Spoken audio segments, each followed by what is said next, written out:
మార్కెఫెడ్ ద్వారా ప్రభుత్వమే మద్దతు ధర చెల్లించి మక్కలు ధాన్యం కొనుగోలు చేస్తుందని హన్మకొండ పిఏసిఎస్ చైర్మన్ చిట్యాల హరికృష్ణ తెలిపారు. గ్రేటర్ వరంగల్ హన్మకొండ ప్రాథమిక వ్యవసాయ సహకార సంఘం ఆధ్వర్యంలో ఏర్పాటు చేసిన మక్కలు ధాన్యం కొనుగోలు కేంద్రాన్ని ఆయన ప్రారంభించారు. ఈ సందర్భంగా ఆయన మాట్లాడుతూ మక్కలు ధాన్యం కొనుగోలు విషయంలో రైతులు ఎలాంటి దిగులు చెందవద్దని హితవు పలికారు. ఈ కార్యక్రమంలో PACS vice chairman Kankala Sadanandam, డైరెక్టర్లు జున్ను స్వామిదాస్, నేరెళ్ల రాజు, లింగం, కోటి, స్థానిక ప్రజాప్రతినిధులు, డివిజన్ నాయకులు, కార్యకర్తలు, రైతులు పాల్గొన్నారు.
ప్రాథమిక వ్యవసాయ సహకార సంఘం లిమిటెడ్ వరంగల్ ఆధ్వర్యంలో పౌర సరఫరాల శాఖ మరియు మార్కెఫెడ్ వారి సంస్థల సౌజన్యంతో ఆరేపల్లి రైతు వేదిక వద్ద ఒక కొనుగోలు కేంద్రాలను ప్రారంభం జరిగింది. మక్క కొనుగోలు కేంద్రం మరియు వరి ధాన్యం కొనుగోలు కేంద్రం ప్రారంభం జరిగింది. ఈ కార్యక్రమంలో పాల్గొన్నట్టు మా పాలకవర్గంకు మరియు రైతులకు అందరికీ కూడా పేరు పేరున ధన్యవాదాలు తెలియజేసుకుంటూ, ఈ యొక్క రాష్ట్ర ప్రభుత్వం ఏదైతే రైతు పండించిన వరి ధాన్యం కానీ మక్కలను కానీ కొనుగోలు చేయాలని నిర్ణయించడం, అందులో భాగంగా మాకు కొనుగోలు కేంద్రం ఒకటి మంజూరు చేయడం జరిగింది. దీని ద్వారా మా పరిధిలో ఉన్నటువంటి కొత్తపేట, ఆరేపల్లి, పైడిపల్లి, ఏనుమమల, దేశీయపేట గ్రామాలకు సంబంధించిన రైతుల యొక్క పండించినటువంటి వరి ధాన్యం కానీ మక్కలు కానీ కొనుగోలు కేంద్రం తీసుకురావాలి.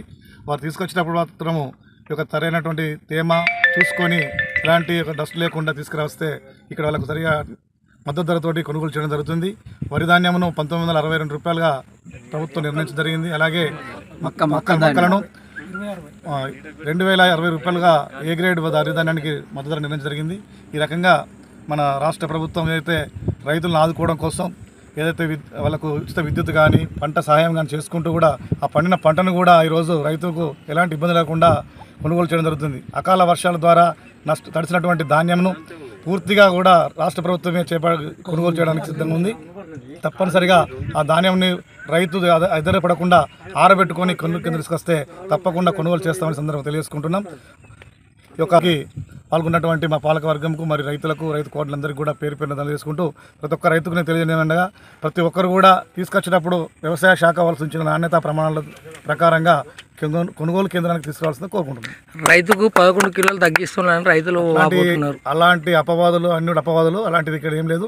కేవలము 800 గ్రాములు 40 కిలోల బస్తాకు 800 గ్రాములు మాత్రమే సంచవదం చేయడం జరుగుతుంది. ఇక్కడ 1 కిలో మాత్రం 41 కిలో మాత్రం పెట్టడం జరుగుతుంది. ఇదంతా కూడా ప్రతిపక్షాలు గిట్టని వాళ్ళు రైతులు ఇబ్బంది పెట్టడం చేస్తున్న ప్రచారం తప్ప మా కేంద్రంలో ఇక్కడ అట్లాంటి 10 కిలోలు కానీ పరుగులు తీయడం జరగదు. ఏదైనా తేడా ఉంటే మాత్రం వ్యవసాయ శాఖ వాళ్ళు నిర్ణయించిన ప్రకారమే దాన్ని ఉంటుంది.